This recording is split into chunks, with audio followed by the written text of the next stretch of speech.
আসসালামু আলাইকুম। আমি doctor Mohammad Salman Sakib Leon, oral and dental surgeon, smile dental care. আজকে আমি আপনাদের সাথে কথা বলবো আমাদের দৈনন্দিন জীবনের একটি গুরুত্বপূর্ণ বিষয় নিয়ে, দাঁত। এবং এই দাঁতের একটি বিষয় হচ্ছে ডেন্টাল ব্রিজ। এটা আসলে আমরা কখন করব, কেন করব এবং কী জন্য করব, এই বিষয়টা সম্পর্কে আমাদের আসলে স্পেসিফিক একটা ধারণা দরকার। আমার হাতে আপনারা যে জিনিসটা দেখতে পাচ্ছেন, এটা হচ্ছে এক ধরনের একটা ব্রিজ। এই পেশেন্টের ক্ষেত্রে তার মাঝখানের যে দাঁতটা, এটা ছিল না। আমরা এই জন্য তার দুই পাশে দুইটা সাপোর্ট নিয়ে মাঝখানে একটা ব্রিজ করে দিচ্ছি। এটা একটা ইনিশিয়াল বা প্রাইমারি আইডিয়া আমরা ব্রিজ সম্পর্কে আপনাদেরকে দিলাম। এখন আমরা আসি বিস্তারিত লাভে। আসলে এই ব্রিজটা আমরা কখন করব, কেন করব এবং না করলে আমাদের কী কী সমস্যা হতে পারে। সাধারণ ক্ষেত্রে আমাদের মুখের ভিতরে সামনে বা পিছনে কোনো দাঁত মিসিং থাকলে আমরা ডেন্টাল ব্রিজটা করে থাকি।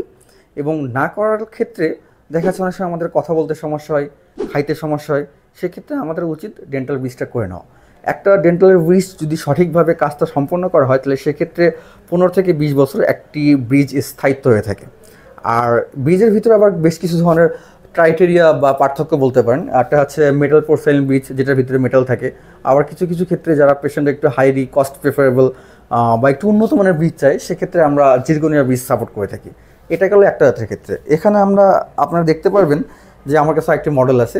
এক্ষেত্রে যাদের মুখের ভিতরে একাধিক দাঁত মিসিং বা দাঁত অনুপস্থিত, তাদের ক্ষেত্রে আমরা এই লম্বা বা সিকল অনুযায়ী ব্রিজটা করে থাকি।